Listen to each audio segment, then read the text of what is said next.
ॐ नमो भगवते वासुदेवाय। ॐ नमो भगवते वासुदेवाय। ॐ नमो भगवते वासुदेवाय। यः स्वानुभावम् अखिलं श्रुतिसारमेकम् आध्यात्मदीपम् अतितीर्षितां तमोऽन्धम् संसारिणां करुणयाः पुराणगुह्यम् तं व्याससूनम् उपयामि गुरुमुनीनां। नारायणं नमस्कृत्य नरं चैव नरोत्तमं देवीं सरस्वतीं व्यासं ततो जयमुदीरये। श्रवणतां स्वकथा कृष्ण पुण्यश्रवणकीर्तिनः हृदयन्तस्थो हि अभद्राणि विदुनोति सुहृत्सताम्। नष्टप्रायेषु अभद्रेषु नित्यं भागवत सेवया भगवती उत्तम श्लोके भक्तिर्भवति नैष्टिकी। श्रवणतः श्रद्धया नित्यं गृणतश्च स्वचेष्टितम् कालेन नातिदीर्घेण भगवान् विशते हृदि। कृष्णाय वासुदेवाय देवकी नंदनाय च नंदगोपकुमाराय गोविन्दाय नमो नमः। नमः पंकजनाभाय नमः पंकजमालिने नमः पंकजनेत्राय नमस्ते पंकज आंग्रिये। जय श्री कृष्ण चैतन्य प्रभु नित्यानंद श्री अद्वैत गदाधरा श्रीवासादि गौर भक्त वृंद। हरे कृष्णा कृष्णा कृष्णा हरे हरे हरे राम राम राम हरे हरे। हरे कृष्णा कृष्णा कृष्णा हरे हरे हरे राम राम राम हरे हरे। हरे कृष्णा कृष्णा कृष्णा हरे हरे हरे राम राम राम हरे हरे। हरे कृष्णा। सभी भक्तों का स्वागत है प्रातःकालीन श्रीमद् भागवतम के सत्र में। बहुत ही सुंदर प्रसंग चल रहा है। दूसरा कैंटो हमने पढ़ा है ऑलरेडी। पहला और दूसरा कैंटो ये दोनों कौन है? भगवान के चरण है ना। तो पहला कैंटो हमने कर लिया है। दूसरे कैंटे को अभी चौथा अध्याय चल रहा है। बहुत ही सुंदर प्रसंग चल रहा है यहाँ पे। अब परीक्षित महाराज जो है वह दोबारा प्रश्न पूछ रहे हैं, है ना। तो क्या उनकी मनोस्थिति है उस पे पहले हमारी चर्चा हुई। कैसे उन्होंने विचार अपना पूर्ण रूप से अपने ध्यान को कृष्ण में केंद्रित कर दिया और अन्य सभी जो बातें हैं उनसे उन्होंने अपने आप को अलग अलग कर लिया। जैसे उनका राज्य, उनका परिवार, उनकी पत्नी, उनके बच्चे, निष्कंटक राज्य बताया। निष्कंटक राज्य, ऐसा राज्य से उन्होंने अपने आप को पूर्ण रूप से अलग कर लिया। अपने शरीर तक का भान उन्होंने छोड़ दिया कि मैं एक शरीर हूं। इस पे भी उन्होंने अपना जो है आधिपत्य खत्म कर दिया कि नहीं नहीं, अब मैं कौन हूं? केवल कृष्ण का दास हूं। तो इस प्रकार इन विचारों से, इन मनोस्थिति में आकर अब वो प्रश्न पूछ रहे हैं। कल हमने पहला श्लोक लिया, पांचवा, जिसमें कहते हैं महाराज परीक्षित ने कहा, हे विद्वान ब्राह्मण, आप भौतिक दूषण से रहित होने के कारण सब कुछ जानते हैं। अतएव आपने मुझसे जो भी कहा है वह मुझे पूर्ण रूप से उचित प्रतीत होता है। आपकी बातें क्रमशः मेरे अज्ञान रूपी अंधकार को दूर कर रही हैं, क्योंकि आप श्री भगवान की कथाएं कह रहे हैं। तो महाराज परीक्षित का श्रवण करने मात्र से सारा अज्ञान दूर हो रहा है। हम जानते ही हैं भगवान की कथा, भगवान के ज्ञान मात्र श्रवण करने से सारा अज्ञान दूर हो जाता है। सबसे बड़ा ज्ञान तो क्या है? कि मैं ये शरीर हूं, से सबसे बड़ा ज्ञान। और जैसे ही इस्कॉन में कोई प्रवेश करता है उसको सबसे पहले यही ज्ञान दिया जाता है कि तुम क्या हो? तुम एक आत्मा हो, तुम शरीर नहीं। और आत्मा की यात्रा चल रही है ये। This is the journey of the soul. वह यात्रा अनेक शरीरों से होते होते होते होते वह यात्रा कर रहा है। जैसे कोई एक व्यक्ति को अमेरिका जाना है तो हो सकता है पहले रायपुर से दिल्ली ट्रेन में जाए, दिल्ली स्टेशन से उतरे, उसमें ऑटो में बैठे, फिर एयरपोर्ट तक जाए, फिर एयरपोर्ट से एक फ्लाइट पकड़ के, पहले डायरेक्ट अमेरिका की नहीं मिली, पहले दुबई चला गया, फिर दुबई से दूसरी फ्लाइट मिली, वहां से वहां चला गया, फिर वहां से अमेरिका चला गया। अमेरिका में भी पहले उतरा वॉशिंगटन में, हो सकता है उसको कहीं और जाना है, न्यू जर्सी जाना है या बॉस्टन जाना है, तो वहां से दूसरी फ्लाइट पकड़ेगा, वहां जाएगा, फिर वहां से उतर के टैक्सी पकड़ेगा, अपने होटल तक जाएगा। तो कहने का अर्थ ये है कि एक जगह से दूसरे जगह जाने में व्यक्ति अनेक अनेक वाहन, अनेक अनेक अपने जो है माध्यम वह बदलता है। उसी प्रकार हमारी आत्मा की जो जर्नी चल रही है वह बद्ध अवस्था से भगवान के धाम, भगवत धाम तक की चल रही है। और इस यात्रा में हम अनेक शरीरों में से होते होते होते होते भगवत धाम तक जाते हैं। तब भगवत धाम कब जाएंगे? जब हम भगवान के ज्ञान में तल्लीन होंगे, जब हम इस ज्ञान को सुनेंगे, श्रवण करेंगे, तब हमारा हवाई जहाज वाली टिकट फाइनल होगी। अभी तो हम जमीन में रेंग करें, जमीन में चल रहे हैं अभी, धीरे धीरे धीरे धीरे। जैसे ही भगवान के ज्ञान में हम अपने आप को डालेंगे, भगवान की साधना भक्ति करेंगे, नाम जप करेंगे, हरे कृष्ण महामंत्र का उच्चारण करेंगे, 16 माला करेंगे, तब मान के चलो हमारी हवाई जहाज की टिकट हो गई। अब हम ऊपर की ओर भगवान के भगवत धाम जाने के लिए स्टार्ट हो गए। अभी भी पहुंचे नहीं है, स्टार्ट हुआ है मात्र। पहुंचेंगे कब? जब इस संसार जो जमीन में थे उनकी सारी इच्छा द्वेष खत्म हो जाएगी, मान अपमान खत्म हो जाएगा, जब सम सम रूप से सभी के प्रति हमारा जो है ना भाव आ जाएगा, तब हम भगवत धाम जाने के लायक बनेंगे। तब तो भक्ति स्टार्ट होती है।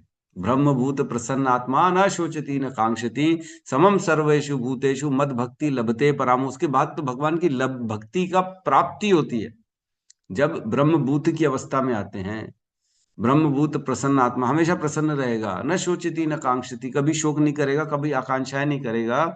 समम सर्वेषु भूतेषु, जब सभी जीवों के प्रति समान रूप से उसका व्यवहार हो जाएगा, समान रूप से सभी के प्रति उसके विचार हो जाएंगे, तब भगवान की भक्ति स्टार्ट होती है। तो अभी क्या, अभी जैसे प्लेग्राउंड नहीं होता क्रिकेट मैच का, खेलने के पहले बहुत सारी तैयारियां हो जाती हैं, पिच की तैयारी, स्टंप की तैयारी, लोगों को बिठाया जाता है, सब निरीक्षण किया जाता है, मेन जो है, उसके बाद मैच चालू होता है। तो अभी तैयारियां चल रही हैं, अभी गेम की तैयारियां चल रही है। जैसे ही तैयारी कंप्लीट होगी उसके बाद तो भक्ति स्टार्ट होगी हमारी। अभी नाम में रुचि आई कहाँ है? नाम में जब रुचि आ जाए कि अरे नाम नहीं हो पा रहा है, अरे 1 घंटा हो गया, मैंने पता नहीं काम, ना काम तो कर नहीं रहा हूँ, माला क्यों नहीं कर लूं। जब नाम में ऐसी रुचि आ जाए, हर कहीं ऐसा लगे कि यह समय मेरा खाली है, मैं भगवान का नाम क्यों न कर लूं, या भगवान की कोई लेक्चर क्यों ना सुन लूं। प्रभु जी का सुबह जो लेक्चर हुआ था मैंने मिस तो नहीं कर दिया, उसको दोबारा क्यों ना सुन लूं। कुछ नोट्स बनाने हैं, नोट्स बना लेता हूँ, प्रभु जी ने जो रेफरेंसेस दिए थे उसको पढ़ लेता हूँ, जो तात्पर्य नहीं पढ़ा था प्रभु जी ने वो पढ़ लेता हूँ। जब ये भावना आएगी ना, तब भक्ति स्टार्ट हो। अभी तो खाली खींचा जा रहा है ना, जैसे टोचन करते ना, एक गाड़ी दूसरी गाड़ी को खींचती है, वो बनी नहीं, अभी खराब पड़ी हुई है, तो सही वाली गाड़ी खींच रही दूसरी गाड़ी को, रस्सी से बांध के उसको मैकेनिक के पास ले जाया जाता है, उसको ठीक किया जाता है, फिर वह चालू होती। तो अभी तो हम सबको खींचा जा रहा है हमारे वरिष्ठ वैष्णवों के द्वारा, चलो भैया खींच रहे खींच रहे। जिस दिन हमारे अंदर का सारा कचरा निकल जाएगा मैकेनिक के द्वारा, और वो सारा साफ कर देगा कचरा, जब हमारी गाड़ी खुद ब खुद चालू होगी, तब हम अपने आप से भक्ति में लगेंगे, है ना। और वो मैकेनिक कौन है? कृष्णा है। श्रवणताम स्वकथा कृष्ण पुण्य श्रवण कीर्तन हृदय अंतस्थो ही अभद्राणी विधुनोति सुहृत सना।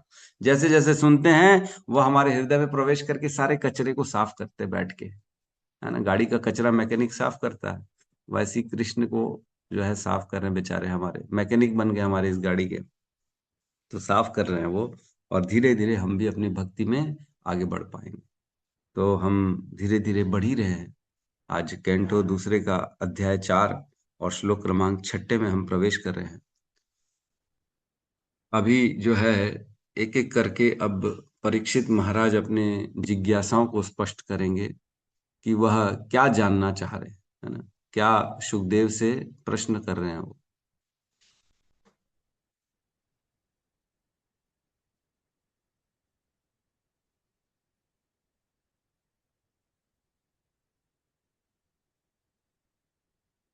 श्लोक क्रमांक 6 क्लियर है? जी प्रभु। श्लोक क्रमांक 6 अध्याय 4 स्कंद 2 सृष्टि प्रक्रम।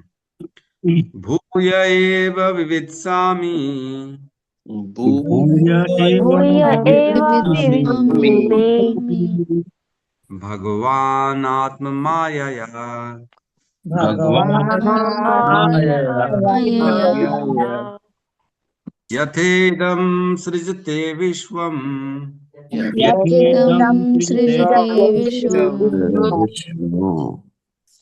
दुर्विभाव्यहम् अधीश्वरै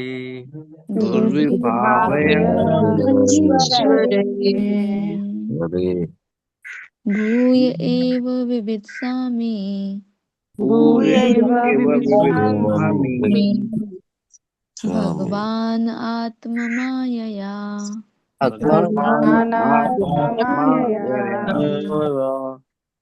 यथेदं सृजते विश्वम्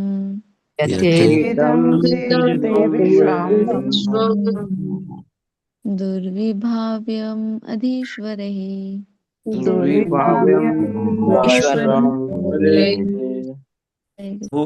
एवं विवित्सामि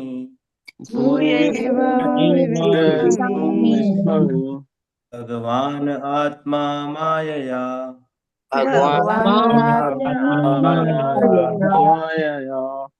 यथेदं सृजते विश्वम्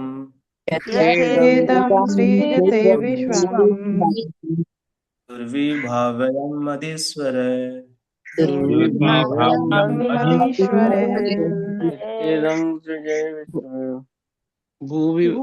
भूय एव विवित्सामि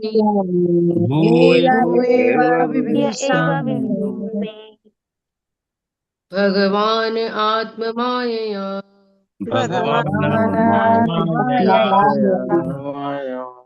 यथेदं सृजति विश्वम्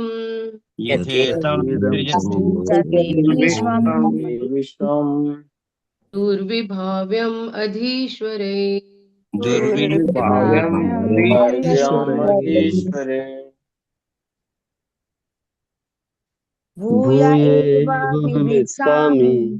भूय एव विवित्सामि भगवान् आत्ममायया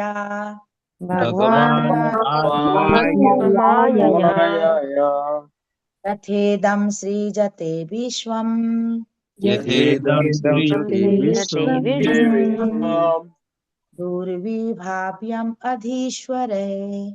दुर्विभाव्यम् अधीश्वरे हरे कृष्ण। भूय एव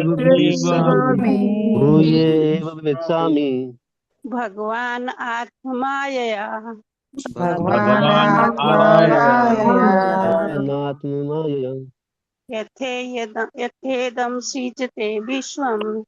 यथेदं सृजते विश्वम् विश्वम्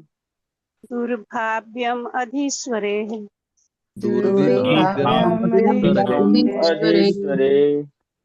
अनुवाद। मैं आपसे यह जानना चाहता हूं कि श्री भगवान किस प्रकार अपनी निजी शक्तियों से इस रूप में इन दृश्य ब्रह्मांडों की सृष्टि करते हैं, जो बड़े से बड़े देवताओं के लिए भी अचिंत्य है। ओम अज्ञानतिमिरन्धस्य ज्ञानाञ्जनशलाकया चक्षुरुन्मिलितं येन तस्मै श्री गुरुवे नमः। श्री चैतन्य मनोभीष्टं स्थापितं येन भूतले स्वयं रूपः कदा मह्यं ददाति स्वपदान्तिकं। वन्देऽहं श्रीगुरु श्रीयुतपदकमलं श्रीगुरून् वैष्णवांश्च श्रीरूपं सागरजातं सहगण रघुनाथान्वितं तं सजीवं साद्वैतं सावधूतं परिजनसहितं कृष्ण चैतन्य देवं श्रीराधा कृष्ण पादान् सहगण ललिता श्री विशाखान्वितांश्च। हे कृष्ण करुणा सिंधु दीनबंधु जगतपते गोपेश गोपिका कांता राधा कांत नमस्तुते। तप्त कांचन गौरांगी राधे वृंदावनेश्वरी वृषभानुसुते देवी प्रणमामि हरिप्रिये। वाञ्छाकल्पतरुभ्यश्च कृपा सिन्धुभ्य एव च पतितानां पावनेभ्यो वैष्णवेभ्यो नमो नमः। नमो विष्णुपादाय कृष्णपृष्ठाय भूतले श्रीमते भक्ति वेदांत स्वामीति नामिने। नमस्ते सारस्वते देवे गौरवाणी प्रचारिणे निर्विशेष शून्यवादी पाश्चात्य देश तारिणे। जय श्री कृष्ण चैतन्य प्रभु नित्यानंद श्री अद्वैत गदाधर श्रीवासादि गौर भक्त वृंद। हरे कृष्णा कृष्णा कृष्णा हरे हरे, हरे राम राम राम हरे हरे। हरे कृष्णा। बहुत ही सुंदर श्लोक है, और इसको हम विभिन्न दृष्टिकोण से देखेंगे, इसको अलग अलग तरीके से इस श्लोक को समझने की कोशिश करेंगे। इसमें कह रहे मैं आपसे यह जानना चाहता हूं, परीक्षित महाराज का प्रश्न है, ये पहला प्रश्न है ना। पहले 19वें अध्याय में उन्होंने प्रश्न किए थे, 2 श्लोकों में, 37 और 38, है ना, याद है कि नहीं। उसमें कहते हैं, अतः पृच्छामि संसिद्धिम योगिनाम परमम गुरुम पुरुषस्येह यत् कार्यम म्रियमाणस्य सर्वथा। ऐसा मुझे बताइए, यत् पृच्छम, मैं आपसे पूछता हूं कि पुरुषस्य यत् कार्यम, सभी के का क्या कार्य होते हैं, सभी व्यक्तियों के क्या कार्य होते हैं, उनको क्या करना चाहिए, और म्रियमाणस्य सर्वथा, और मरने वाले के भी क्या कार्य होने चाहिए। सर्वथा मीन्स ऑलवेज, जो वो कर सके। ये पढ़ा था हमने 1.19.37, पहला कैंटो 19वां अध्याय, जिसमें प्रश्न पूछते हैं वो सभी से नहीं, सुखदेव गोस्वामी से प्रश्न पूछते हैं कि मुझे आप बताइए सभी का क्या कार्य करना चाहिए सभी को, और खास तौर से जो मरने वाला है उसको क्या कार्य करना चाहिए, सर्वथा ऑलवेज। और दूसरे 38 में पूछा था उन्होंने, यत श्रोतव्यम अथो जप्यम, क्या सुनना चाहिए और क्या जप करना चाहिए। यत कर्तव्यम निर्भी प्रभु, क्या कर्तव्य है सभी के, बताइए आप। स्मर्तव्यम भजनीयम वा, और क्या स्मरण करना चाहिए और किसका भजन करना चाहिए। ब्रूहि यद्वा विपर्ययम, और इसका उल्टा भी बताइए। मतलब इनका रिलेशन हम समझें तो 37 में 2 प्रकार के पुरुषों के बारे में पूछा गया, जो जो सभी कार्यों में लगे हुए हैं, और एक मरने वाले, ठीक है। तो इन दोनों के लिए क्या श्रोतव्यम, क्या सुनना चाहिए, क्या जप्यम, क्या जपना चाहिए, इन दोनों के क्या कर्तव्य होते हैं, इन दोनों को क्या स्मरण करना चाहिए और क्या भजना चाहिए, नॉर्मल व्यक्ति को भी और मरने वाले व्यक्ति को भी। और क्या नहीं करना चाहिए वो भी बताइए, क्या नहीं जपना चाहिए, क्या नहीं सुनना चाहिए, क्या नहीं है कर्तव्य, क्या स्मरण नहीं करना चाहिए और किसके भजन नहीं करना चाहिए। तो इस प्रकार से उन्होंने प्रश्न पूछा था। अब दोबारा परीक्षित महाराज यहाँ पे प्रश्न पूछ रहे हैं। यहाँ कह रहे हैं, मैं आपसे यह जानना चाहता हूं कि भगवान किस प्रकार अपनी निजी शक्तियों से इस रूप में इस दृश्य ब्रह्मांड की सृष्टि करते हैं, जो बड़े से बड़े देवताओं के लिए भी अचिंत्य है। तो इसका अर्थ यह है कि इस श्लोक में वह यह कंफ्यूजन नहीं क्रिएट कर रहे हैं कि ब्रह्मांड किसने बनाया है। समझ में आया। परीक्षित महाराज का यह प्रश्न बताता है कि उनको ये क्लियर मालूम है कि ब्रह्मांड की रचना भगवान करते हैं, इसमें डाउट नहीं है। देवी देवता करते हैं या नहीं करते, ये क्लियर है उनको कि देवी देवता नहीं करते हैं, केवल और केवल भगवान अपने इस ब्रह्मांड को अपनी शक्ति से बनाते हैं, सृष्टि करते हैं, जिसमें इवन देवता तक डाउट खाते हैं। देवता तक को नहीं समझ में आता है कि ये ब्रह्मांड बना कैसे। यहां तक क्लियर है, ये तो बेसिक अंडरस्टैंडिंग है जो परीक्षित महाराज को मालूम है। अब उनसे पूछ रहे कि आखिर उन्होंने बनाया कैसे, कैसी अपनी शक्तियों से वह इस ब्रह्मांड की सृष्टि करते, और वो भी ऐसा ब्रह्मांड जिसका जो देवता तक है वो अचिंत्य है। अचिंत्य मीन्स जिसका चिंतन नहीं किया जा सकता। अचिंत भेदा भेद, हमारा बेसिक फिलॉसफी यही है। जो चैतन्य महाप्रभु ने हमारे इस्कॉन की फिलॉसफी है वो अचिंत भेदा भेद, भेद भी है और अभेद भी है। और वो क्या है, अचिंत्य है, वो समझ नहीं सकते हम, ऐसा भेद भी है और अभेद भी है। ये फिलॉसफी है हमारे इस्कॉन की, जिसपे इस्कॉन कार्य करता है। तो यहाँ कह रहे हैं देवता, बड़े से बड़े देवता भी अचिंत हो जाते, समझ ही नहीं पाते। वो क्या नहीं समझ पा रहे कि ब्रह्मांड की सृष्टि कैसे हुई। मतलब देवताओं का ब्रह्मांड की सृष्टि से कोई लेना देना नहीं है। समझ पा रहे हैं। एक होता है सर्ग और एक होता है विसर्ग। है ना। सृष्टि दो प्रकार से होती है, एक होती है सर्ग और एक होती है विसर्ग। सर्ग उसे कहते हैं जो भगवान सृष्टि करते हैं, भगवान की रचनाएं जो होती हैं, जैसे पांच तत्व हैं, ये माया शक्ति है, आध्यात्मिक जगत है, भौतिक जगत है ना। जीवों की उत्पत्ति होती, आत्माओं की, है ना। भूमि, गगन, जल, अग्नि, वायु, ये सारी चीज भगवान उत्पन्न करते है ना। मन, बुद्धि, अहंकार, ये सब कौन बना रहा है? भगवान बना रहा है। आत्माएं कहाँ से आ रही हैं? भगवान से आ रही हैं। तो ये सारी चीजें जो भगवान सृष्टि करते हैं, इसे कहते हैं सर्ग। और विसर्ग किसे कहते हैं? वह रचनाएं जो देवता या फिर ऋषिगण करते हैं, है ना। एक होती है प्राइमरी क्रिएशन और एक होती है सेकेंडरी क्रिएशन, है कि नहीं। ईटा, रेती, गिट्टी हम जो है कॉन्ट्रैक्टर को ला के देते हैं और कॉन्ट्रैक्टर उससे मकान बना देता है। तो मकान यद्यपि बनाया कॉन्ट्रैक्टर है, लेकिन मकान की सामग्री देने वाला तो कोई और है ना। वो तो खाली उन किससे सेकेंडरी क्रिएशन हो गया। कपड़ा ला के दिए टेलर को, तो कपड़े ने अलग से बस उसको सील दिया, शर्ट बना दी, पैजामा बना दिया, है ना, हाफ पैंट बना दी, मोजे बना दिए, है ना, टोपा बना दिया, जो बनाना है, कंबल बना दिए, जो भी बना। तो क्या हम बोलेंगे कि शर्ट बनाने वाला टेलर है? शर्ट का निर्माण टेलर के द्वारा किया गया। शर्ट का निर्माण ऐसे नहीं कह सकते, सेकेंडरी क्रिएशन कर रहा है टेलर। उसने उस शर्ट को जरूर सिल के उसको एक शेप दिया, लेकिन कपड़ा तो टेलर ने नहीं दिया ना, टेलर ने कपड़ा तो नहीं बनाया ना। उसी प्रकार ब्रह्मा जी इस सृष्टि को स्वरूप देते हैं, सभी जीवात्माओं को विभिन्न योनियां प्रदान करते हैं, उनको शरीर प्रदान करते हैं। वह शरीर जो उन पांच तत्वों से बनता है, भूमि, गगन, वायु, अग्नि, जल, इनसे ब्रह्मा जी शरीर बनाते हैं और प्रकृति को बनाते हैं। वह प्रकृति जो बेसिकली भगवान की अध्यक्षता में कार्य करती है ना। तो सृष्टि दो प्रकार की होती है, सर्ग और विसर्ग। जो देवता होते हैं, हम भी देखते कई बार, अरे देवता जी ने आशीर्वाद दे दिया, इसकी रचना हो गई, है ना।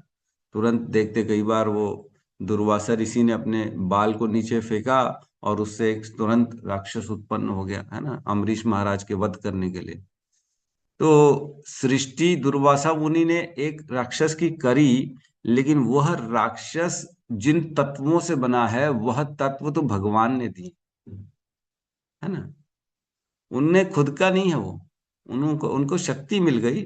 तो भगवान देवताओं को शक्ति देते हैं, उस शक्ति से देवता इस संसार का जो है पालन करते हैं, लेन देन करते सारा, है ना, कंट्रोलिंग करते।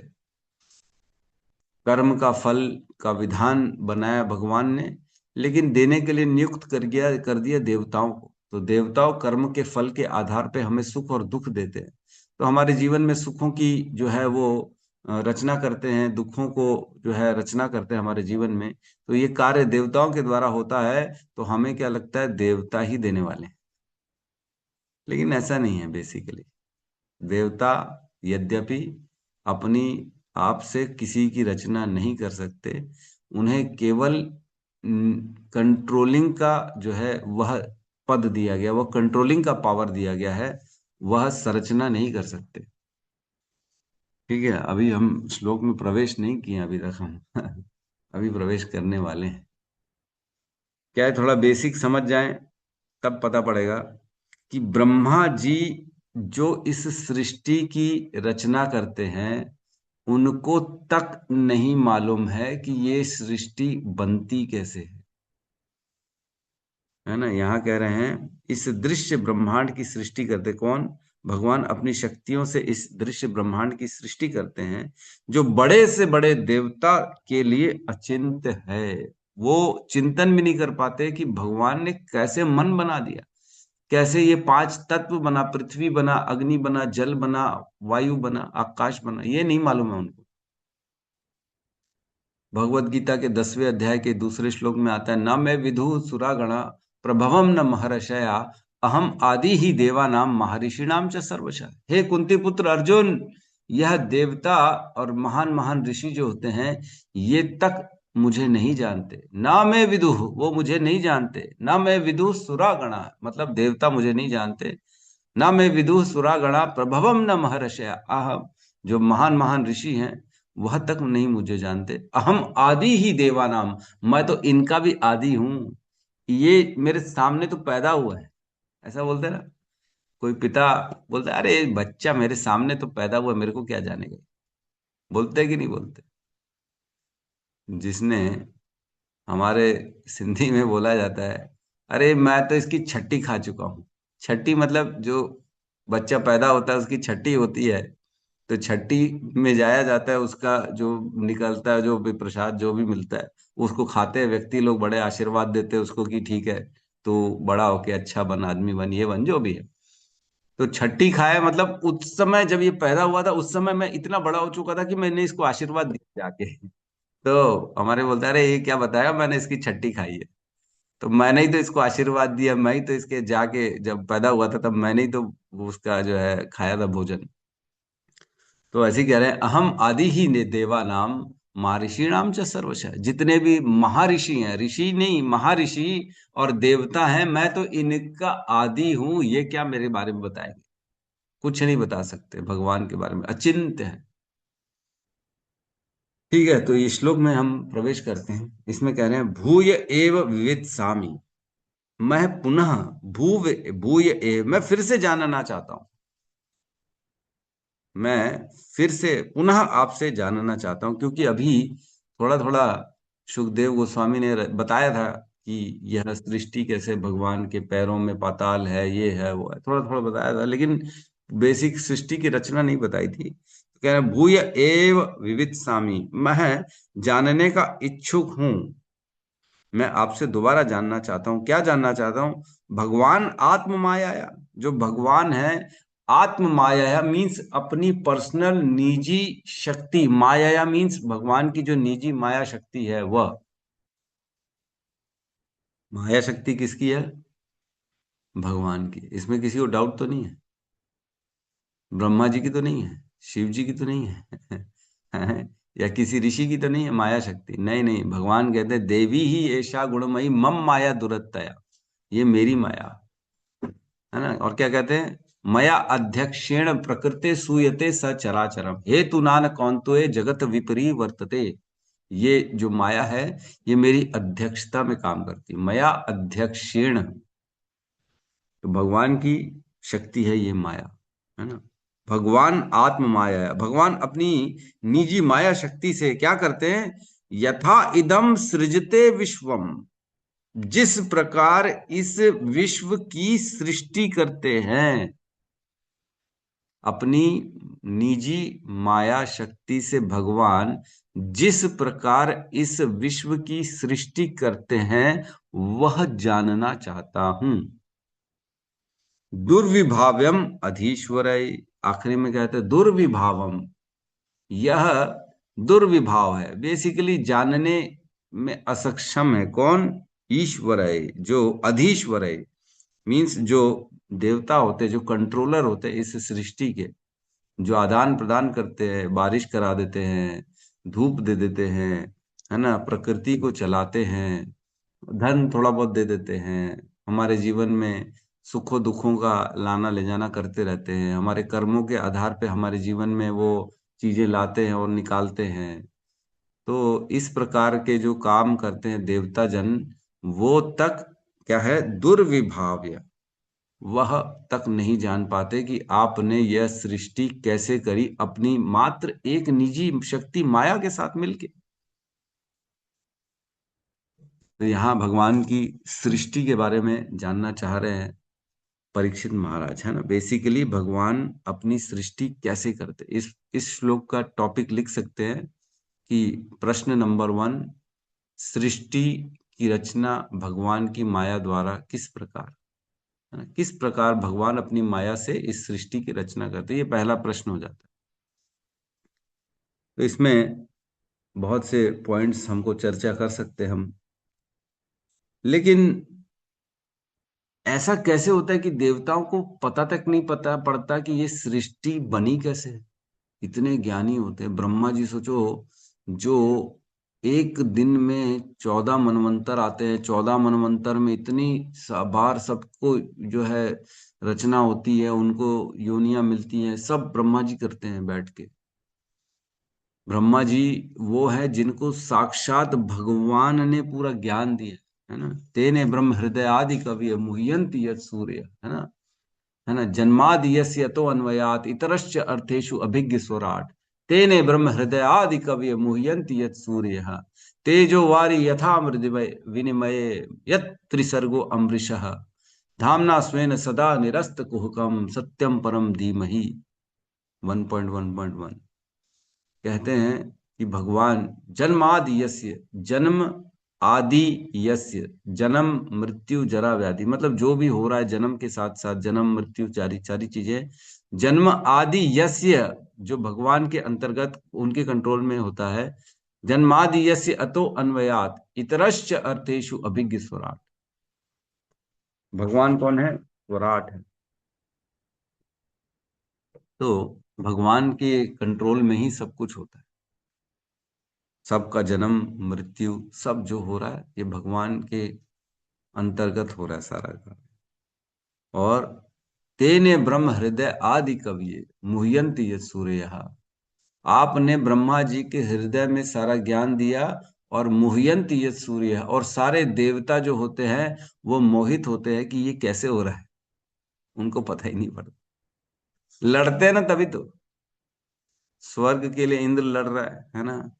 और वो जो कौन सा जो पेड़ है, जो फूल है, जो लेके आने के लिए भगवान इंद्र से लड़ लिए थे, क्या नाम था उसका? पारिजात। पारिजात। पारिजात।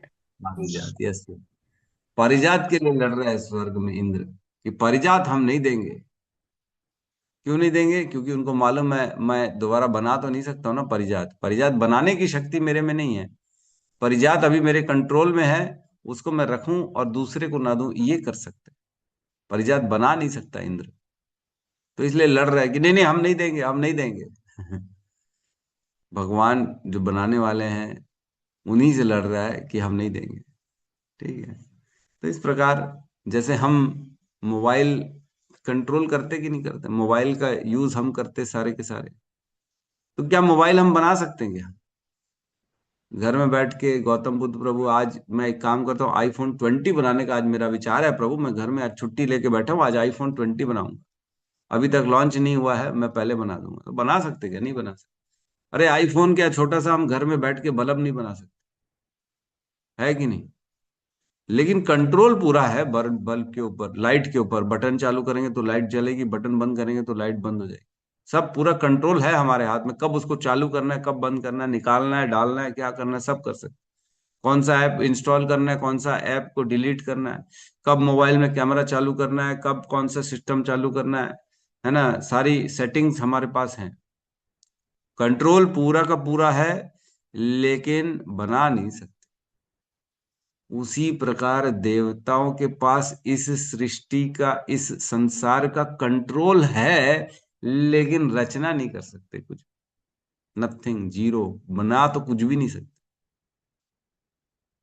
भगवान अपनी माया, एक शक्ति है भगवान की, भगवान की माया, जो भगवान की बेसिकली जो शक्तियां, उनका 3 विभाजन किया गया है। 3 कोटियों में भगवान की शक्तियों को रखा गया है। एक कोटि होती है जो है अंतरंगा शक्ति, और दूसरी होती है भगवान की जो है बहिरंगा शक्ति, और तीसरी होती है भगवान की तटस्था शक्ति। 3 प्रकार की शक्तियां बेसिकली माना गया है। वैसे तो भगवान की अनंत शक्तियां हैं, लेकिन इनको इन्हीं 3 कैटेगरी में से एक में रखा जाता है। अंतरंगा शक्ति जो भगवान की अंतरंगी शक्ति से निकलती, जो भगवान के स्वयं भगवान से निकलती है, और बहिरंगा शक्ति भगवान की बेसिकली जो बाह्य काम, जिसे भौतिक संसार का जिससे काम होता है, उसको बहिरंगा शक्ति कहते हैं। और तटस्था शक्ति जो होती है वह जीवात्माओं को कहा गया है। जितनी जीवात्माएं हैं वो भगवान की तटस्था शक्ति है। तो इन्हीं शक्तियों में से जो माया शक्ति है वह दो माया बताई गई, एक महामाया और एक होती है जो है योग माया। योग माया भगवान से मिलाने का काम करती है, वो आती है भगवान की अंतरंगा शक्ति के अंतर्गत। और एक जो महामाया होती है जो भगवान से विस्मरण करा देती है, जो हमें इस संसार में फंसाने का काम करती है, वो भगवान की बहिरंगा शक्ति के अंतर्गत आती है। और सारे जीव जो होते हैं वो भगवान की तटस्था शक्ति में आते हैं। तो तटस्था शक्ति क्यों कहा गया है जीवों को? क्योंकि तट, जो नदी का तट होता है, वह तट से हम समझ सकते हैं अगर कोई तट में खड़ा है तो उसके पास चॉइस है, वो नदी में भी जा सकता है और चाहे जमीन में भी रह सकता है, उसके पास चॉइस होती है। अगर आप नदी किनारे खड़े हैं तो आपकी इच्छा होगी तो आप नदी में अंदर जाके एक दो बढ़िया गोते लगा सकते हैं, है कि नहीं, मजे ले सकते हैं। और चाहे तो नहीं नहीं मेरे को जल में नहीं जाना, मैं बाहर हवा में ठीक हूँ, बढ़िया जमीन में खेलूंगा, घास में कूदूंगा। तो ये ऑप्शन होता है जीवात्माओं के पास कि वह इस संसार में जन्म मृत्यु का खेल खेले, चाहे आध्यात्मिक जगत में जाके भगवान की सेवा करे। दोनों ऑप्शन रहता है, इसलिए उनको तटस्था शक्ति कहा जाता है।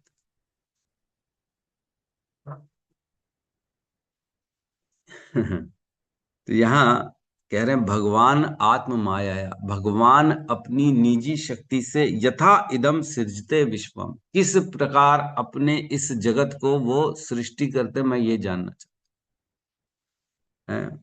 तो तात्पर्य में कहते हैं हमें प्रत्येक अपरिचित वस्तु को किसी विद्वान से जानना तथा पूछना होता है। सृष्टि का प्रश्न भी ऐसा ही है जिसे सही व्यक्ति से पूछना चाहिए। हर व्यक्ति जानना चाहता है कि नहीं, बच्चा बाहर खड़े होकर देखता है कि नहीं, तारों को पूछता है कि नहीं, पापा पापा ये क्या है, तारे क्या है, तारा क्या होता है? तो जिसको मालूम होता है वो तो बोल देता है हाँ हाँ बेटा, ये तारा जो है ना एक अन्य ग्रह मंडल है जहां हो सकता है जीव रहते हैं, वहां से इसका यहाँ से हम उसको देख सकते हैं, वह चमकता रहता है इसलिए तारा कहते हैं, बहुत दूर है बेटा ये। लेकिन कोई जानता नहीं तो बोलता है अरे पता नहीं मेरे को क्या है यार, तू काय को फालतू की बातें करता है, क्या पूछता रहता है कि नहीं, जिज्ञासा होती कि नहीं। अरे पापा बच्चा कैसा पैदा हो गया, पापा ये बुद्धि कैसे काम करती है कि नहीं, पापा पेड़ कैसे बीज से निकल जाते, पापा पापा इतना छोटा सा हाथी होता है इतना बड़ा कैसे हो जाता है, पापा पूछते कि नहीं, माँ से पूछा जाता है ना। खाना खाने से व्यक्ति को शक्ति कैसे मिलती है, कभी हमने सोचा रोटी खाने से मात्र शक्ति मिल जाती, कैसे मिल रही, कैसे हम सुन रहे हैं और समझ रहे हैं, सुनने से और समझने का क्या रिलेशन है, हमारा दिमाग कैसे काम कर रहा है, कोई इंटेलिजेंट कोई वीक क्यों है, ये कभी सोचा है, कैसे कार्य कर रही है सारी प्रकृति, सूर्य क्यों निकलता है, रोज क्यों उदय होता है अस्त होता है, क्यों हो रहा है ये रोज, क्या कारण है इसके पीछे? यह सृष्टि के प्रश्न जो है हमें किसी विद्वान व्यक्ति से पूछने चाहिए, जो इसको जानता है, वही सही उत्तर दे सकता है। अन्यथा एक होता है लाल बुझक्कड़ चाचा था, कथा सुनते थे कि नहीं, लाल बुझक्कड़ बचपन में स्कूल वूल में पढ़ा होगा। लाल बुझक्कड़ हर बात पे ना अपनी सूझबूझ से उत्तर दे देता था, वो सही या गलत उससे कोई लेना देना नहीं, उत्तर जरूर दे देता था वो। एक बार गांव में हाथी निकला है ना, तो वह गांव वालों ने हाथी के पंजों को देखा, और गांव वालों ने कभी हाथी देखा ही नहीं था बेसिकली, हाथी होता क्या। तो इतना बड़ा बड़ा पैर देख के, निशान देख के सब घबरा गए, ये है कौन, ये किसके पैर है, इतने बड़े बड़े पैर, बोले हमने तो कभी देखा नहीं इतने बड़े पैर किसी के। तो लाल बुझक्कड़ को बुलाया गया, लाल बुझक्कड़ से पूछा गया अरे आप तो बड़े जो है ज्ञानी हो, आप बताओ ये क्या है, कौन सा जानवर है या कैसा है, ये इतने बड़े पैर किसके? तो लाल बुझक्कड़ सोचता है और बोलता है ओहो मैं समझ गया, ये क्या है, ये एक हिरन ने अपने पैर में चक्की पीसने वाला जो पार्ट होता है उसको बांधा है और उससे चल के गया, बोले इसलिए इतने बड़े बड़े पैर। भाई हिरन पैर में चक्की बांधने वाला जो पाटा है वो बांध के दौड़ के गया है, इसलिए इतने बड़े बड़े निशान हो गए, बोलता है लाल बुझक्कड़। तो कहने का अर्थ ये है जिसको पता ही नहीं है वो कुछ भी कुछ अपना स्पेकुलेशन देगा कि नहीं, चंद्रमा, चंद्रमा में ये हो रहा है, सूर्य क्यों है, सूर्य में हीलियम और हाइड्रोजन का रिएक्शन हो रहा है, इसलिए सूर्य से रोशनी। बिग बैंग थ्योरी, सृष्टि कैसे बनी, बोले एक बम फूटा और जो है सृष्टि की रचना हो। Big bang theory. कोई कहता है कि हमारे पूर्वज बंदर थे, बंदर से धीरे धीरे धीरे धीरे हम मनुष्य बने। तो किसी ने देखा अपने पूर्वजों का फोटो में किसी का बंदर पूंछ निकली हो, या थोड़ा ऐसा झुके टाइप के हो, बंदर की तरफ उनका मुख हो, किसी ने देखा? कभी किसी ने नहीं देखा अपने पूर्वजों को। तो ये कैसे मान लें कि हम बंदर हैं, बंदरों से आए हैं? बंदर भी यद्यपि दिख रहे हैं, आज मनुष्य भी अलग अलग दिख रहे हैं, लेकिन कोई ऐसा बीच में नहीं दिख रहा कि बंदर से मनुष्य बनता हुआ बीच की स्थिति वाला स्टेज वाला व्यक्ति, ऐसा तो कोई दिखता नहीं। तो कोई कुछ भी कहता है, कोई कहता है एक जो है, एक क्या बोलते हैं, एक बोलते हैं ना, क्या बोलते हैं उसको साइंस में, एक सेल से धीरे धीरे धीरे बढ़ के बहुत सारे सेल्स बने और उससे व्यक्ति का शरीर बन गया। अरे ऐसा कुछ भी कुछ अपनी अपनी थ्योरी दे देते हैं। ऐसी अनेक अनेक थ्योरी दे देते हैं। एक मिनट।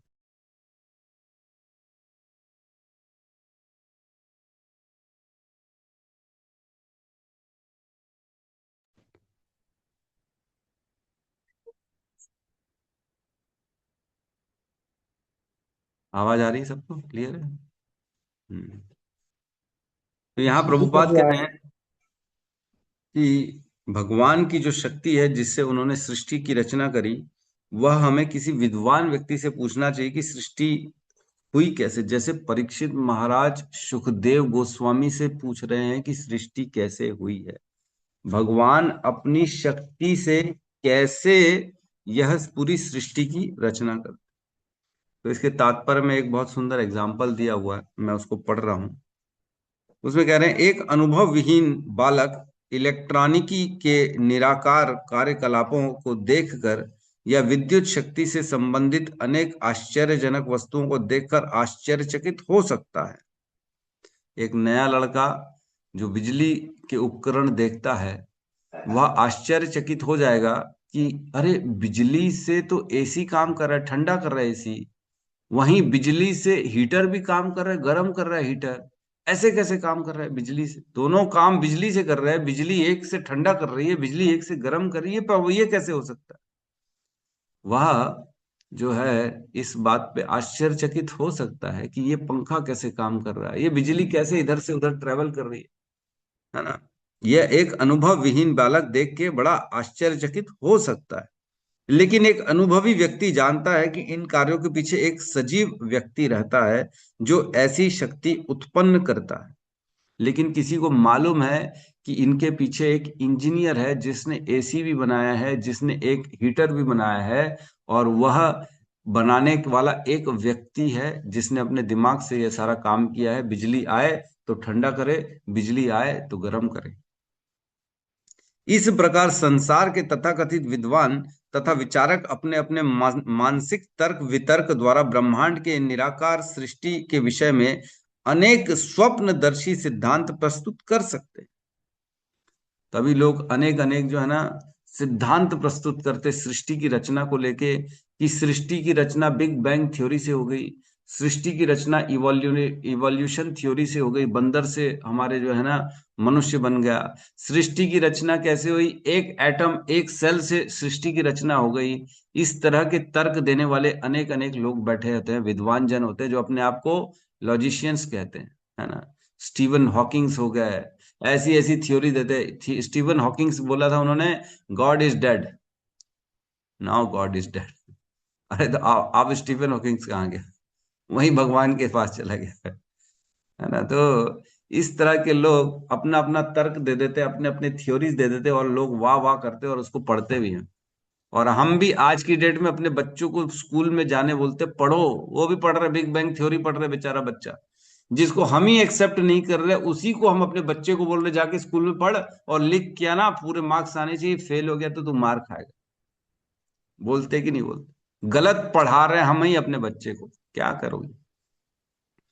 तो यहाँ कह रहे हैं कि ऐसे तर्क वितर्क द्वारा लॉजिशियंस को फॉलो करना ये एक बुद्धिमान व्यक्ति का काम नहीं है। बम फूटने से कोई सृष्टि बनती नहीं है। एक बम फोड़ दें और हम नया मकान बन जाए, ऐसा हो सकता है क्या? एक बम फोड़ दें गार्डन बन जाए, ऐसा हो सकता है? कभी भी देखा है कुछ फोड़ने से कभी किसी की रचना होती? तो बिग बैंग थ्योरी कैसे पॉसिबल है कि एक बम फूटा और ये जो है सृष्टि हो गई? ऐसा कैसे पॉसिबल? पागल टाइप की बातें हैं ये।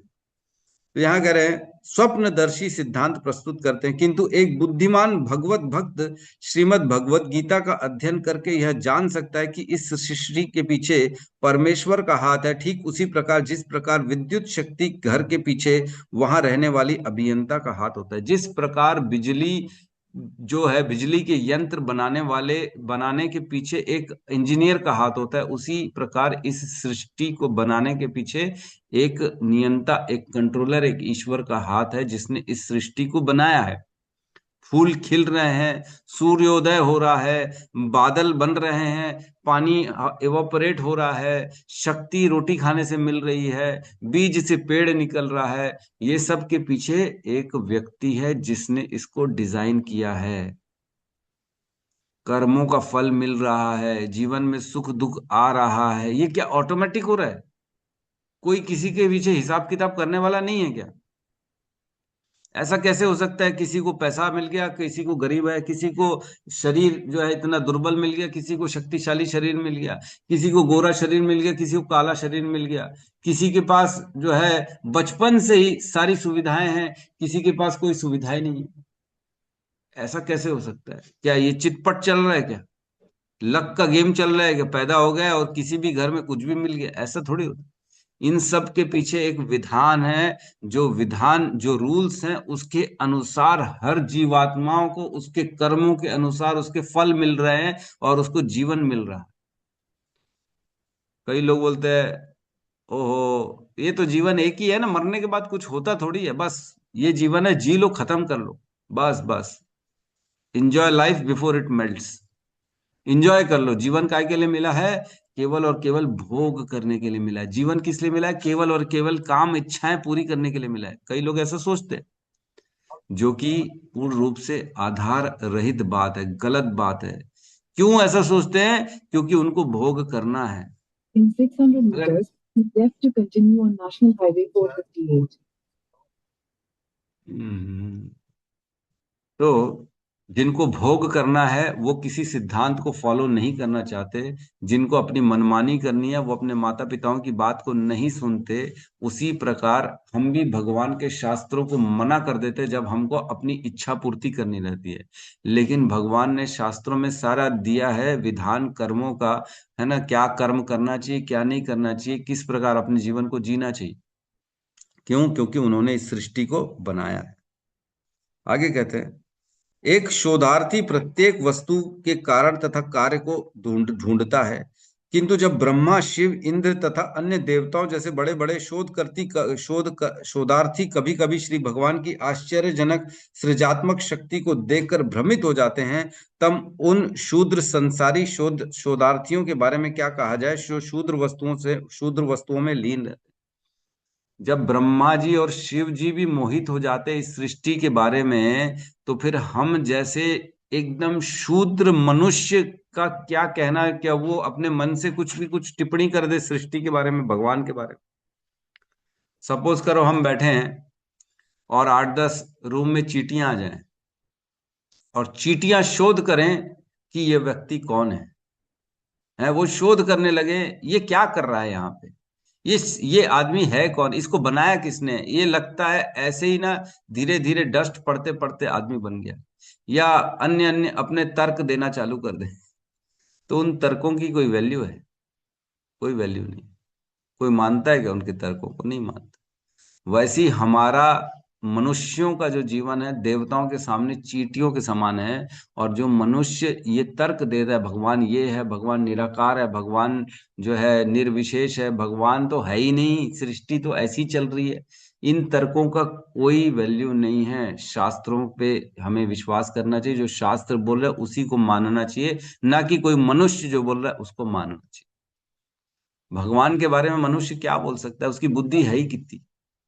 चींटी की बुद्धि कितनी मनुष्य के बारे में बोल सकती है? चींटी नहीं बोल सकता। उसी प्रकार मनुष्य की बुद्धि कितनी जो भगवान के बारे में बोल सके। इवन देवता तक मोहित हो जाते हैं। हम जानते हैं ब्रह्म विमोहन लीला, जिसमें ब्रह्मा जी मोहित हो गए कि भगवान है कौन, ये क्या कृष्ण भगवान है। डाउट हो रहा है, बोले मेरे को तो यार ये कैसे भगवान है। झूठा खा रहे हैं अपने दोस्तों का, हैं उनके यहाँ चोरी कर रहे हैं, ये गैया को चरा रहे हैं, ये भगवान कैसे हो सकता है। वो तो उन्होंने लीला कर ली भगवान को टेस्ट करने के लिए, देखें कौन है भगवान। लेकिन फिर बाद में पता पड़ गया भगवान तो यही है ना। भगवान को जानना बड़ा मुश्किल है। न मे विदुः सुरागणा अप्रभवम न महर्षया अहम आदि ही देवानाम महर्षिणाम च सर्वशः। भगवान 10.2 भगवत गीता में कहते हैं मुझे नहीं जान सकते देवता, ऋषि गण तक नहीं जान सकते कि मैं हूं कौन। और क्या कहते हैं भगवान, कहते हैं कि जो है श्लोक आता है 7वें अध्याय में, जिसमें भगवान बताते हैं कि लोग मुझे मनुष्य मानते हैं, है ना। वो क्या जानते हैं, वो क्या सोचते हैं कि मैंने मनुष्य का शरीर लेके इस संसार में आया हूं। ना हम प्रकाश सर्वस्य योग माया समावृता मूढ़ो अयम ना भी जानाति लोको अयम अजम अव्ययम। मैं इन सभी लोगों का स्वामी हूं, ये मूढ़ व्यक्ति नहीं जान पाता। ना हम प्रकाश सर्वस्य, मैं अपने आप को प्रकाशित करता ही नहीं हूं, तो वो जानेंगे कहां से। और क्या कहते हैं, अवजानंती माम मूढ़ा मानुषिम तनु आश्रितम परम भावो अजानंतो मम भूत महेश्वर। अब जानंती माम मूढ़ा, मेरे को जो मूढ़ व्यक्ति है वो जान ही नहीं सकता कि मैं कौन हूं। बुद्धिहीन है वो जो मुझे बोलता है कि मैं नहीं जानता भगवान को, बुद्धिहीन है। अब जानंती माम, मूढ़ व्यक्ति जो मूढ़ है, मूढ़ मीन्स महामूर्ख जो है, वो अब जानंती मुझे नहीं जानते।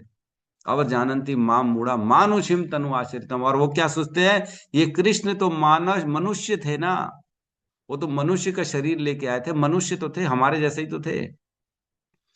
परम भावो अजानंतो मम भूत महेश्वर, मेरे परम भाव को जानते ही नहीं है वो। और ये नहीं जानते कि मैं अधीश्वर हूं, सभी का स्वामी हूं, ये नहीं जानते।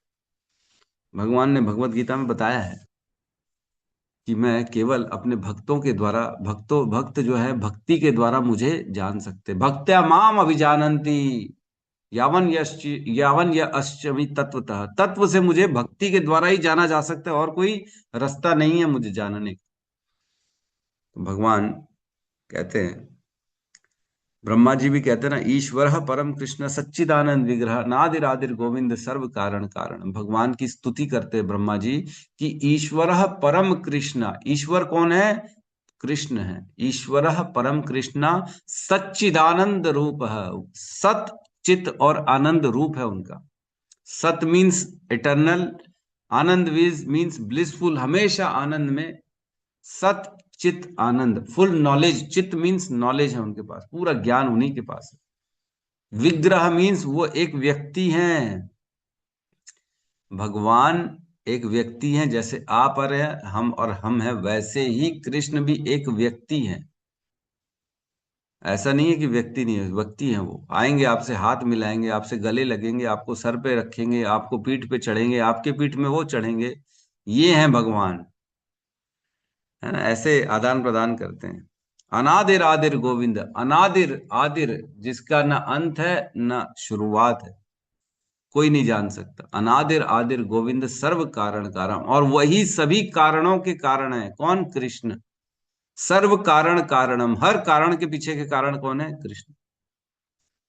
युधिष्ठिर महाराज आए इस संसार में, उनको कितनी तकलीफें हुई, है कि नहीं। चौसर खेला उनके भाइयों ने, जंगल भेज दिया उनको, है ना। परेशानी हुई बेचारों को, अपने पिता को बचपन में खोना पड़ा, है ना। फिर उसके बाद बचपन में ही जो है दुर्योधन ने उनके साथ बहुत गलत गलत काम किया, निकाल दिया राज्य से।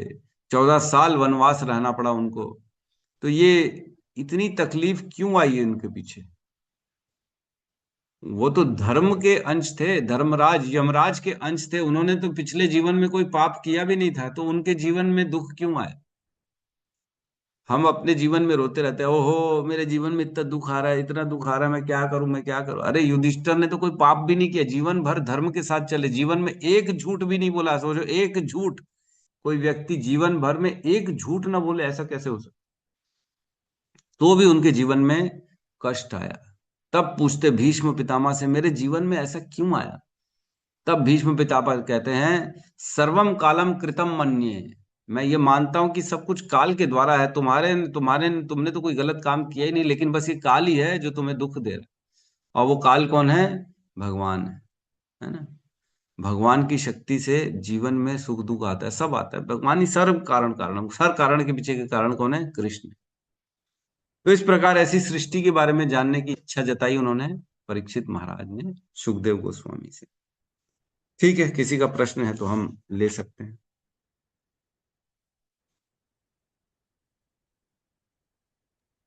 हरे कृष्णा प्रभु जी, धन्यवाद, प्रणाम।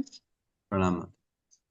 प्रभु जी, जैसे आपने बताया कि ये जो भी हम बच्चों को पढ़ाते हैं, है ना, कि बिग बैंग थ्योरी हो गई, ये सारी चीजें हो गई, लेकिन हम चल तो उसी राह पे रहे ना। मतलब बच्चों को तो हम वही चीज पढ़ा रहे हैं, मतलब क्योंकि कह सकते हैं कि जिस जिस अभी सिनेरियो में हम लोग रह रहे हैं, तो अगर हम नहीं भी पढ़ा रहे हैं तो उसमें भी कहीं ना कहीं हम मतलब गलत करेंगे या नहीं करेंगे ये तो मुझे नहीं पता है। बट जो चल रहा है, जो सब सब बच्चे पढ़ रहे हैं, तो उन्हें क्या हम उनका उन्हें हम क्या ज्ञान दे सकते हैं? क्योंकि ये सब चीजें अब हमें समझ में आ रही हैं। क्योंकि पहले भी अगर हमारे मम्मी पापा हमको ये सारी चीजें बताते तो शायद हमको चीजें नहीं समझ में आती, क्योंकि हम तब लॉजिक ढूंढते हैं हर चीज का। तब हमको लगता है कि नहीं, हमको लॉजिक चाहिए उस चीज का। जैसे मैं अपनी बात ही बताती हूँ कि जैसे कुछ भी होता था, जैसे मम्मी लोग बोलती है शाम को झाड़ू नहीं लगाना, तो हम लोग उस चीज का लॉजिक मम्मी को बताने लग जाते थे कि नहीं नहीं मम्मी, पहले बल्ब नहीं होते थे इसलिए रात में झाड़ू नहीं लगाया जाता था, लेकिन अब तो बल्ब होते हैं तो अब तो कोई प्रॉब्लम नहीं होती है। तो ये चीज हम अपने बच्चों को कैसे सिखाएं? ठीक है, तो प्रॉब्लम है, क्या करें। हम भी अपने बच्चों को बोलते ही हैं वही पढ़ो जो भी स्कूल के कोर्स में लिखा है। मैं मेरे बच्चे को ज्ञान देता हूँ कि ये सब है तो फालतू की पढ़ाई, लेकिन अब पढ़ना पड़ेगा, तेरी मजबूरी है। तो आजकल वो मेरे को बोलता है मैं पढ़ूंगा ही नहीं ये सब फालतू की चीजें, अब मेरे को ये सब पढ़ना ही नहीं। वो पढ़ने में रुचि नहीं रख रहा है अब वो ऐसी स्थिति आ गई है कि वो स्कूल की पढ़ाई देखता तक नहीं। बोले मैं ये मुसलमानों का ये मोहम्मद और ये जो ये आते हैं क्या बोलते हैं अपने मुगल मुगल और जो ये सब नहीं मुगल्स आते हैं। पढ़ूंगा। मुगल्स वुगल्स के बारे में मैं पढ़ूंगा ही नहीं, बोलता है ये सब गलत पढ़ाया जा रहा है स्कूलों में। जो हम बोलते ही है ये गलत पढ़ाया जा रहा है, सब झूठ लिखा हुआ है। इसने ये किया, सब उन्होंने हमारे संस्कृति को इतना नाश कर दिया, इतना हमारे मंदिरों को तोड़ा इन्होंने, इतनी बहू बेटियों के साथ गलत काम किया। और ये स्कूलों में सिखाया जा रहा है कि ये वाह वाह वाह कितना शक्तिशाली था। अरे क्या किया अकबर ने, क्या किया औरंगजेब ने, ये दिखाते नहीं है कि कैसे अपने पिता को वध करके उसने राज्य में अपना राजा बना था, वो ये नहीं बताएंगे। तो अब क्या करें माता जी, ये प्रॉब्लम है। हमको अपने अपने ही ज्ञान से बच्चों को सिखाना पड़ेगा कि भैया हमारा संस्कृति तो ये है, हमारे भगवान तो ये हैं, हमारा जो है शास्त्र तो ये है। अब मजबूरी है, तुम्हारी स्कूल में पास होना है तो पढ़ो भाई, क्या कर सकते हैं, गलत ही पढ़ो। मैं तो अब और ऑप्शन मेरे को नहीं दिखता कुछ, क्या कर सकते हैं, स्कूलों से निकलवा दें। एक्चुअल में या तो हमको स्कूल भेजना ही नहीं चाहिए, हमको गुरुकुल भेजना चाहिए बच्चों को। स्कूल स्कूल बना ही कैसे, पहले गुरुकुल थे। जब लॉर्ड मैकॉय को बोला गया ब्रिटिश वालों ने कि जाके पता करो हिंदुस्तान में ऐसा क्या है, लोग इतने संपन्न क्यों हैं, तब लॉर्ड मैकॉय जो है वो आए थे और उन्होंने पूरा इधर की जो है पढ़ा था। और उन्होंने बोला था यहाँ के बच्चों को स्कूल गुरुकुल से अलग कर दो, उनको उनके शास्त्रों से दूर कर दो, उनको संस्कृत से दूर कर दो। तो यह खुद ब खुद हिंदुस्तान जो है वो हमारे ब्रिटिश के अंडर में आ जाएगा और ये लोग सब चीज पे हम पे डिपेंड हो जाएंगे। तो क्या किया फिर उन्होंने, उन्होंने गुरुकुल की जगह ला दिया ईशकुल। गुरुकुल और ईशकुल, ईशकुल मीन्स यीशु मसीह का जहां पे पढ़ाई हो, ईशकुल। इसलिए धीरे धीरे ईश स्कूल से स्कूल हो गया। और हम स्कूल भेजते बच्चों को, बड़ा सा बड़ा स्कूल ढूंढते, अरे स्कूल स्कूल स्कूल में क्या पढ़ाएंगे, यीशु मसीह के बारे में ज्ञान देंगे तुम्हारे को, लॉर्ड बताएंगे, गॉड बताएंगे तुम्हारे को, गॉड कौन है गॉड। और उसी में बेचारे बच्चे कंफ्यूज हो जाते हैं, अरे गॉड गॉड गॉड कौन है, गॉड पता नहीं गॉड कौन। गुरुकुल में होता तो सब ज्ञान मिल जाता, लेकिन अब ईश स्कूल में ईश का ही तो ज्ञान देंगे और क्या देंगे। तो माता जी बड़ी परेशानी विडंबना है, क्या करें। धीरे धीरे ज्ञान आ रहा है तो हमको भी समझ में आ रहा है कि हमको ऐसे स्कूलों में बच्चों को नहीं भेजना चाहिए जहाँ पे उनको हमारे ही संस्कृति से दूर रखा जाए, हमारे ही देवी देवताओं से दूर रखा जाए। ऐसे स्कूल में नहीं भेजना चाहिए बच्चों को। वो सीखेंगे ही क्या बेचारे। तो ऐसे प्रश्न भी नहीं करेंगे आगे चल के अपने आप को। ये लोग क्या सोचते हैं, साइंस के बेस में हर चीज को तर्क वितर्क से मानो, ये सिखाया जाता है स्कूलों में। अरे तर्क वितर्क से नहीं पढ़ाया जाता, शास्त्रों से पढ़ाया जाता है। तर्क से कोई थोड़ी बता सकता है सूर्य में क्या है। आज तक कोई गया है कि सूर्य में देखने के लिए कि सूर्य में कैसे रोशनी आ रही है?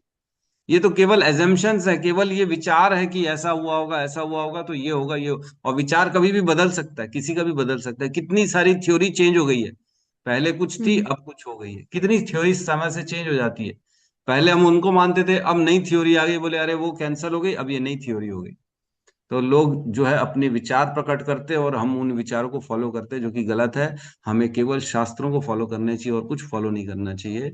तो इसके लिए हमें ऐसे जगह, ऐसे स्कूल ढूंढने चाहिए जहाँ पे गुरुकुल टाइप के हों, जो हमारे वैदिक शास्त्रों का अध्ययन बच्चों को कराएं। तो बच्चों की क्या होगा, भविष्य क्लियर होगा, उनका दिमाग क्लियर होगा, उनकी अपनी संस्कृति पे ऊपर विश्वास बढ़ेगा, देवी देवताओं के बारे में जान पाएंगे, वह भगवत गीता भागवतम का ज्ञान जान पाएंगे। इस प्रकार उनकी बुद्धि भी प्रखर होगी, मीन्स और शार्प होगी उनकी बुद्धि। बच्चों को ये तो स्कूल वाले नहीं सिखाते हैं कि ब्रह्मचर्य का पालन करो। बच्चों को केवल ये सिखाया जाता है कि भोग कैसे करना है, कैसे पैसे वाला बनना है, कैसे नौकर बनना है, कैसे अपने बॉस के आदेशों को पालन करना है, जो बॉस बोला उसको करना है। तो बेसिकली हमारे स्कूल जो है वो ट्रेनिंग हब बन गए हैं नौकर बनाने के।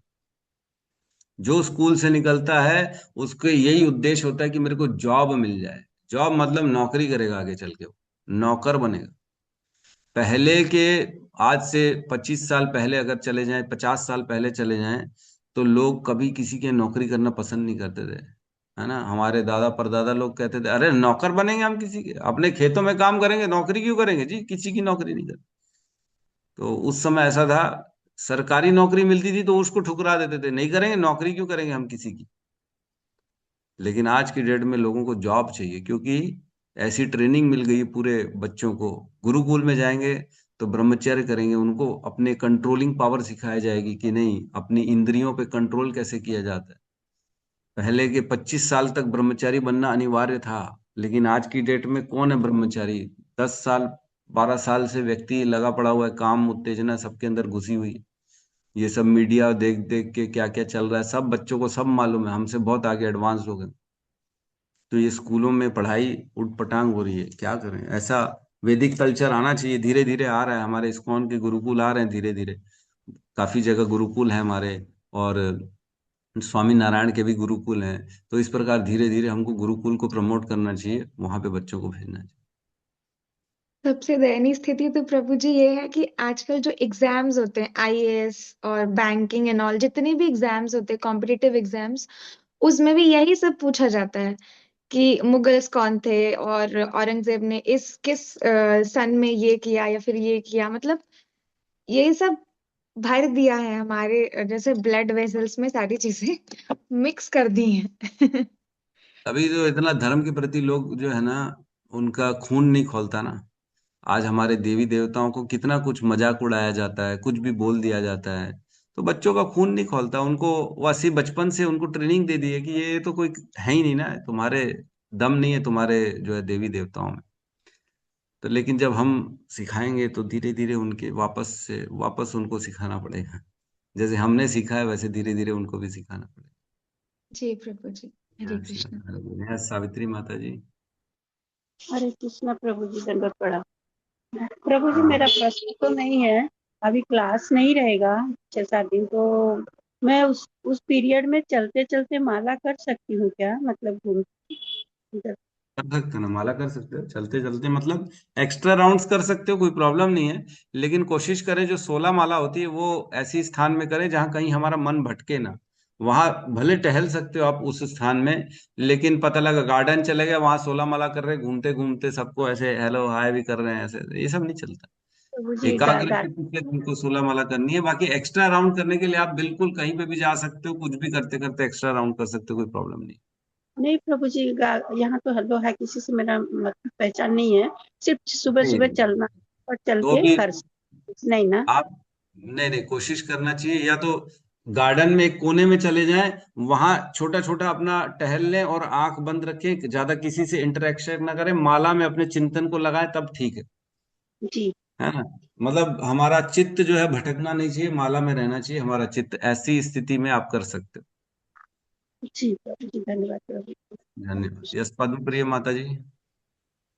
हाँ प्रभु जी वो स्कूल के बारे में डिस्कशन हुआ ना, तो वो प्रभुपाद का जो सीरीज है वो याद आ गया। उसके पिताजी प्रभुपाद जी बोलते नहीं है कि स्कूल नहीं जाऊंगा, अंग्रेजों का पढ़ूंगा नहीं, तो उसके पिताजी नहीं बोलते हैं कि आपको प्रचार करने के लिए इन्हीं अंग्रेजों के देश में जाने के लिए पढ़ना पड़ेगा। तो वही मैं याद आ गया तो बोल रही थी प्रभु जी। यस यस, प्रभुपाद को पढ़ाया गया अच्छे बड़े इंग्लिश स्कूल में, और प्रभुपाद ने उसी इंग्लिश को उन्हीं के स्कूल से सीख के उन्हीं को फिर हमारा जो है यह वैदिक शास्त्र का नॉलेज दे दिया, उन्हीं को हिंदू सनातन बना दिया। तो हमें, लेकिन इतनी क्षमता तो सब में नहीं होती है क्या कर सकते। यस यस हेमा माता जी। हरे कृष्ण प्रभु जी। मेरे ना हरे दो क्वेश्चन, एक तो पहले मैं बहुत बताऊंगी स्कूल के बारे में, हमारी अवेयरनेस कम है। डीएवी स्कूल बहुत अच्छे वैदिक स्कूल होते थे, चाहे वो मूर्ति पूजा को एक्सेप्ट नहीं करते हैं, लेकिन वैदिक मतलब फाउंडेशन बहुत स्ट्रांग देते हैं प्रभु जी। हम लोग पेरेंट्स होके ना वो अपनी ओर से इन्वेस्टिगेट नहीं करते प्रभु जी कि कौन। और दिल्ली में भी जो जिस स्कूल में मेरे बेटे ने पढ़ाई की थी, एल्कॉन इंटरनेशनल, वो प्रभु जी गायत्री मंत्र पे बेस था, पूरा प्योर वेजिटेरियन था। हम लोग जो जब एडमिशन लेते हैं ना, तो जो आता है ना करिकुलम, उसमें हम पढ़ते नहीं है। तो मैं ये इसलिए बता रही हूँ कि जो नए पेरेंट्स। हरे कृष्णा हरे हरे कृष्णा कृष्णा हरे कृष्ण कृष्णा कृष्ण कृष्णा कृष्ण कृष्णा हरे हरे हरे हरे, हरे राम राम राम हरे हरे। हरे हरे। समस्त भक्त वृंद की जय। जय जय जगत गुरु शील प्रभुपाद की जय। जय। जय गौर प्रेमानंदे। हरि हरि हरि बोल। हरि हरि बोल। हरि कृष्णा प्रभु जी दंडवत प्रणाम सभी भक्तों को। हरे कृष्णा प्रभु जी दंडवत प्रणाम। हरे कृष्णा प्रभु जी दंडवत प्रणाम। हरे बहुत बहुत कृष्ण प्रभु जी आपका। हरे कृष्णा। हरे कृष्ण।